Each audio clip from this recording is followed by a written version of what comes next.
Kendrick let Lil Wayne down, did Wayne just let down his fan base? Because the rap legend Lil Wayne recently released the Carter 6 to mostly bad reviews, and the internet has plenty to say about it. So we're going to watch a video from the company man, the homie Justin Hunt, where he kind of talks about actually how bad this album is, and we can discuss after that. Wayne seemingly creaked his slitted eyes open just enough to perplexingly tweet a flaccid threat at K-Dot himself. It said, "I just be chillin' and they still come for my head. Let's not take kindness for weakness. Let this giant sleep." Now, to be fair, during his absent-minded conversation with Rolling Stone in April in promotion of the Carter 6, Wayne said he didn't remember sending that tweet, just like he said he didn't remember Jay and Ye dropping Watch the Throne, just like he said he didn't know Not Like Us was a complete dismantling of his protege, Drizzy Drake. When Rolling Stone read that tweet back to him, he said, "I sound like I'm talking about the media because I said they. They. Well, I guess that explains it. But from Mike to Plug, it's been an all amateurish 12 months from Wayne, and another signal that the world that once worshipped the one-time rhyme titan had passed him by, and he and his team seemed to be still too detached to get the memo. And yet, hope was still on the horizon. Friday, June 6th has been circled on the calendar since that sticky Cetaphil Super Bowl commercial announced the release of the Carter 6. But after listening to this wrinkled double cup for 2 days, from nauseating beats to cliched rhymes, sadly for us longtime Wayne fans, this craptastic saga continued. Craptastic. Yeah, colorful words. Very colorful. Right, very great opening monologue. I mean, he wasn't playing. No, he's not playing playing this whole thing. Yeah, I imagine he hates it. No, he's dead serious. He's dead serious. Oh my God, no. Oh, you think he had bars in this intro here? Yeah. Boy, he kept moving. Yeah. It was good stuff though. You know what? I don't even want to The go. review, not the album. I don't even want to go the direction of Dwayne, how this affect. I don't even want to talk about that because Wayne is already solidified as who he is. I really just want to talk about how bad this album is. First and foremost, just maybe some of y'all like it. I'm not going to cast that on you. I didn't think it was good. Are we in agreement? How do you guys feel about it? Yeah, it's not very good. It's a wheezy grape maybe. So you pretty much have to prove yourself again from here on out because I'm not feeling this. And granted, he's a legend. He's great. You know what I'm saying? I'm just teasing. But anyway, the album holds no merit to his talent and ability to actually create music. It's just not there. It's like, I mean, he had some bars on there. He had a lot of lackluster bars. He had some tries. I actually had discussed this with somebody online. They was like, and this is what songs was he supposed to perform at the Super Bowl if this was it? And I was like, probably the one that features Bono and the one that has the Weezer sample on it. Snakes ain't always in the grass. Yeah, those were the songs that were supposed to get the people going at the Super Bowl. Maybe Andrea Bocelli? Possibly, or maybe even a Jelly Roll joint. You know what I'm saying? But it's just not, it's not there, especially for him to kind of echo that don't awaken the whatever he said, called himself. Don't awaken the monster. The monster. Yeah, this was not monstrous at all. And for him not to capitalize on his artists or previous artists, I don't know what him and Drake's situation is now, but not to have him featured on this album was a fumble. You know what I'm saying? Somebody that, carried the Young Money torch and is going through something right now. And that's going to give you momentum in itself just by featuring Drake. So, yeah, he dropped the ball on this one. Yeah, Lil Wayne makes music for middle-aged white women. Yeah, possibly. You said that pretty strong, too. I listened to every song up until the stupid holiday song. Have a good time, yeah. Whatever that is, I don't know. And I was just like, then I turned it off. And I was like, who's this for? Who's this for? So I think Terry makes a very good point about the fumbling of the bag or dropping the ball, especially with the Drake feature leading up to all the stuff that's happened.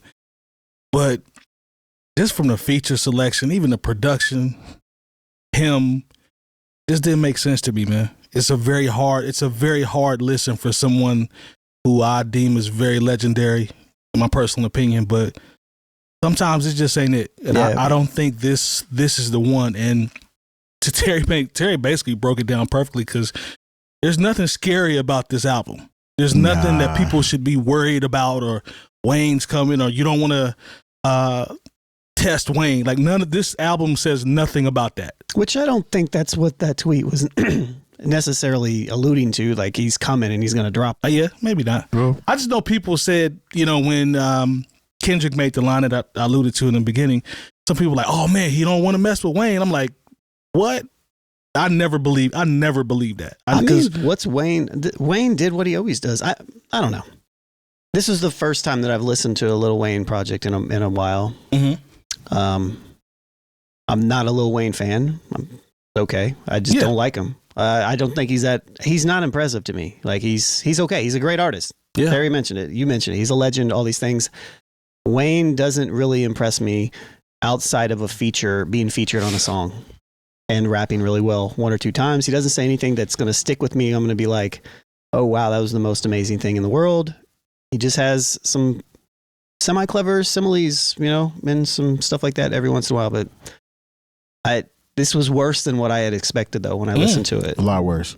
What bothers me about it, too, is literally every feature that he's done leading up to this album coming out was good. Yeah. It was fair. like, I'm ready to hear what Wayne has to say, because every feature I've heard him on in the past, let's say 2 years, it may be shorter, maybe longer, but he's done a very good job representing himself on those singles. So this would be the time to capitalize on the Carter 6 and kind of give you that retro Wayne feel.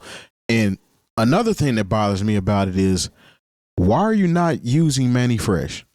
This is the perfect time to reintroduce a Manny Fresh, Lil Wayne situation.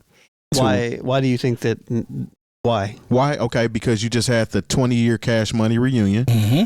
They've been in scene and in shows together, and he just needs something to awaken him. And granted, Manny Fresh's beats haven't been like superb and great in the past, I don't know how many years, but you would think those two together might create a spark that would ignite something and create another movement to add to the one they already had. That's what I kind of was expecting. I thought he would have had a couple songs on there or something. Does he? Yeah. I mean, it doesn't sound like the Manny Fresh we remember at this peak. It was I knew it was a record, Being Myself, which I mean wasn't great, but wasn't terrible. Yeah. But that's so much of this album that I feel. I'll just be honest. I've never Lone. I've never been a huge Lil Wayne fan. I mean, I always thought the hype was bigger than the execution. Especially around the time of Carter 3, which I think is a great commercial radio hip hop album. As far as trying to accomplish that, I think that was a home run. Yeah. And I understood why, there were some records on the Carter 2 I thought were decent, but then like when we talk about the Carter 2 was dope to me. I mean, yeah, that's probably the state of the series. That's probably the one I listened to more than anything. Carter 4, I mean, I remember 6 foot, 7 foot, and that was everywhere, but I really can't say anything else that was stand out about that record. And I remember talking on this show about the Carter 5, about being the first time, even not being a fan, I was bored with the Lil Wayne album. Yeah. Like This one was boring. But I like it. But this one was boring through. and just flat out bad. Like to the point where like, you haven't evolved in the last 15 years at all. I didn't even make it to the Inspector Gadget beat song. Oh yeah. No, but he said even on one of the things he said, I'm never not high. It comes off about a lot of drug it's very use. clear in this It album. feels like it. It sounds like it. Because I've one of the things I've said on the show is like I can, about some of the features, even with some of the album cuts he's done with, I don't want to say lesser artists, but artists who do not have the commercial impact that he has.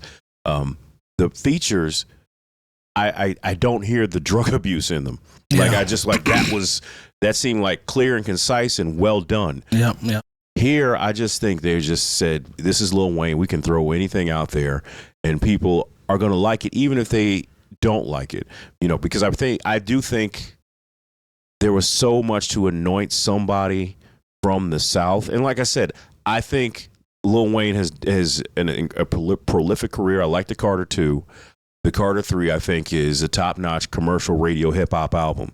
But a lot of the other stuff when they're maybe it's because I listen to so much hip-hop, it's hard for me to be as impressed by Lil Wayne as sometimes other people are. And I do think some of it, there's a little bit of the Emperor's New Clothes with part of Wayne's career, to where it's like, hey, no, look, he really does he is adorned with these fine robes of lyricism and cleverness. And I'm like, I don't see it. Yeah, I kind of, and I've stated this on the show before, when they were together as the Hot Boys, I always kind of thought that Wayne would be the one to shine in that situation. And obviously he did. He did his thing. He's been mentioned in the conversation of being the greatest rapper alive, depending on what demographic you talk to about it. But I mean, this is just not leading up or proving that statement. Because when we talk about other legacy artists, like I always bring up Jay-Z. Jay-Z, his approach kind of it matured. It definitely matured. You know what I'm saying? As far as what he was talking about, I seen a video with D1, who's also from Louisiana, and he was discussing about how a lot of people aren't feeling that Wayne is stuck in this same pocket, and he feels like that means there's a shift in hip hop. People want to hear something different, kind of alluding to maybe they want to hear D1 style of rap. And he wasn't saying anything against Wayne. I mean, because that's somebody that represents his hometown. He was actually big up in Wayne, but at the same time, he's like, a lot of people's ears and taste for music are kind of tired of the same old thing. And if you're not evolving, and we kind of don't want to rock with it. And we hear the same thing with a lot of the legacy artists that we discuss, like from back in the day, be like, are you excited for such and such album to come in? I'm like, nah, not really. You know what I'm saying? It's the same exact thing. And I also want to address, I seen something pop up. DJ Nate Jeezy said the whole Drake situation. The reason why I thought that would be something that he would do is because it adds to the moment that's still going on that was created by Kendrick and Drake. And he's made mention of knowing what's going on, but then he kind of backplays it. But Drake is your guy, even if they're on different terms or not seeing eye to eye that way. This would just make sense musically. I mean, he had on a OVO chain during the promotion run for this album, so a lot of people thought that might happen, but obviously it didn't. I think you actually you kind of touched on what I was going to go next direction I wanted to go to as it relates to us being in what I think is we're in a unique situation because of our age. I think we're starting to see legends in their wizard phase. Like, you know how Mike came back and he was Mike, but he still wasn't quite Mike. So we're looking at Wayne now. Some of these older artists, we talk about legacy artists. We've been around to see their apex, but we're also old enough to, see them start to fall a little bit. Snoop, on the other hand, I mean, it's just being honest based off this last release. But how do you guys feel about that, us being able to be in that unique position? Because Snoop, to me, is actually aging gracefully with his new project. I don't know if everybody got a chance to listen to it, but it's grown, mature, West Coast hip-hop, good production, and Snoop sounding like his age. I feel like different artists just choose different paths sometimes. Like I don't ever really foresee Drake having that moment either. Okay. In the same way that kind of Wayne hasn't. I feel like Drake is going to do the same stuff over and over for the rest of his career. Whereas, like, in comparison to, we'll just compare Kendrick, because like Kendrick's going to take us through different times in his life because that's the type of artist he is. Snoop has taken us through a lot of different things in his career. He's tried a lot of different things as well. Like he's tried probably more than most hip hop artists, to be honest. Good point. But I think it just depends on what type of artist you are. Some people do it. Some people just do what they think is going to work. When you talk about the Wizards, Mike still made it to the All-Star game in those 2 seasons he played with the Wizards. I mean, nothing about this Lil Wayne album is getting him to the All-Star game. Maybe he's not dunking from the free throw, and he's a little slower on the dribble, but Jordan was still Michael Jordan. It was all fan voting. It was fans, though. Fan voting, but you know what? You still... Mike averaged 20-something. That's not... He still played 82 games as a 40-year-old man. If you're going to talk about somebody being in their Wizards phase, let's talk about what Nas did with King's Disease and Magic. because that's not up for debate at all. Those albums, like, I still go back to, when we're talking about an artist in their 40s, maybe knocking on 50 at this point. No, he's 50. 50. Yeah. So, but Nas has given us pieces of his life. True. With Wayne, I think he still thinks we want the bars about his drug use and his poor choices and just sex with random women. I don't That's think kind of his life, though. I mean, it is. I guess maybe that's it. But the thing is, maybe that seemed flyer at a certain point. Mm-hmm. It's like he hasn't. The same way you could say with Drake and okay, we'll just keep it Young Money and Nicki. They struggle with growing up in their music. Mm-hmm. It's one of those things where it's like you listen to people rhyme about things, and it's like you don't see anything else in the world that affects the content of your art other than the decadence of you being a celebrity.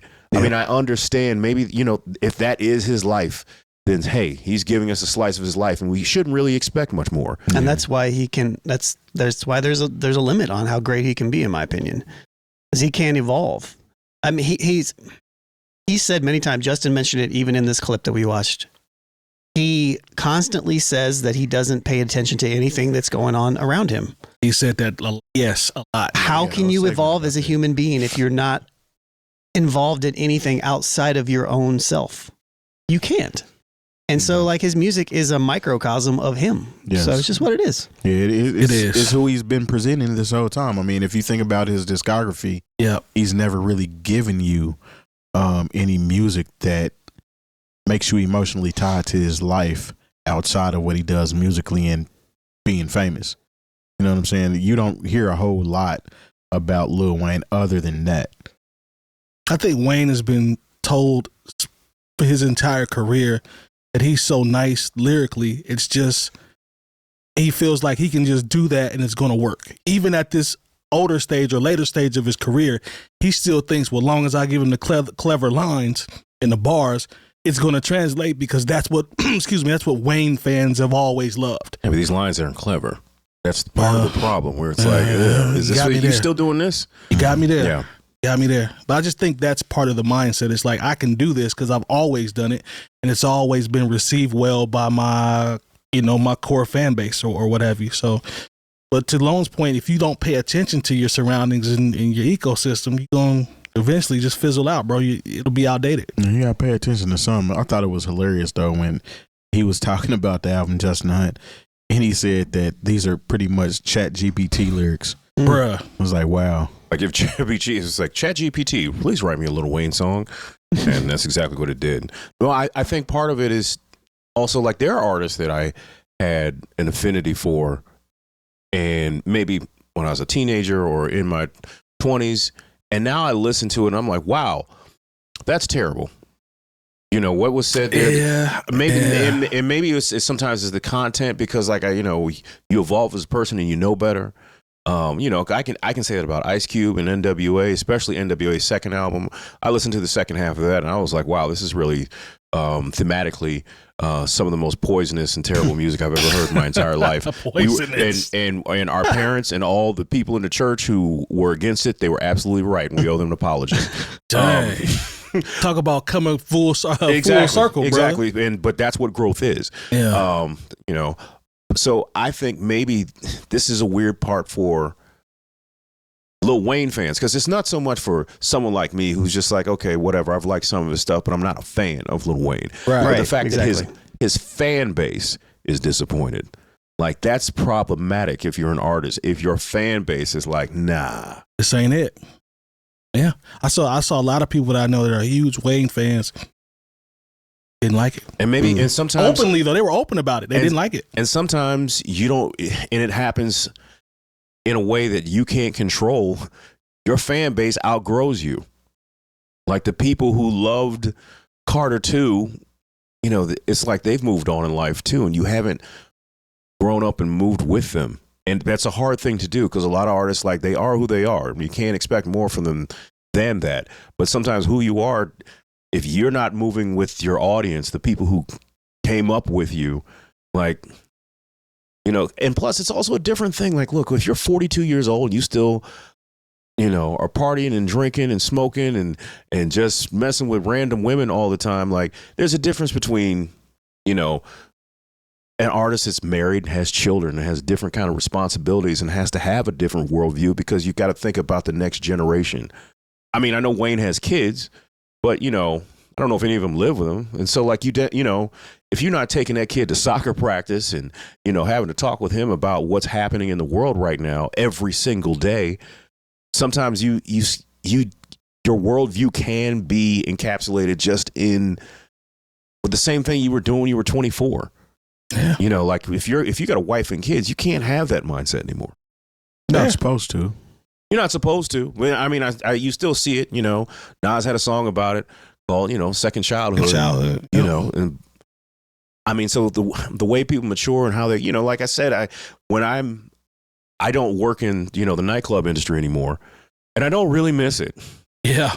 I don't really miss it. I mean, like, it was wearing on me to a point that I didn't really understand until I completely got out of it. Yeah. Mm-hmm. Because it is a bubble to where, you're finished with work every night at 4:30 in the morning. Yeah. And, like, now, mind you, I still had the wherewithal to know that this is not real life. Yeah. This is my job. Yeah. I still got to make sure the lights stay on and the money's counted and we pay all the taxes and all that other stuff. So that keeps you grounded. But if that's just how you live and you're still doing it, if you're still doing it in your 40s, it's got to wear on you at a certain point. But shout out to Wayne, still legend. Yeah, 2 thumbs down. Yeah, definitely on this one. Yeah. Missed Do your mark not on recommend. this. Yeah, you missed your mark on this one, buddy. Yeah, I mean, the sharks are always in the water. Snakes are always in the grass. And God really is always at the altar. Yeah, so. Whether you can see him or not. All right. Bars. No, not really. Yeah, no. That's the problem.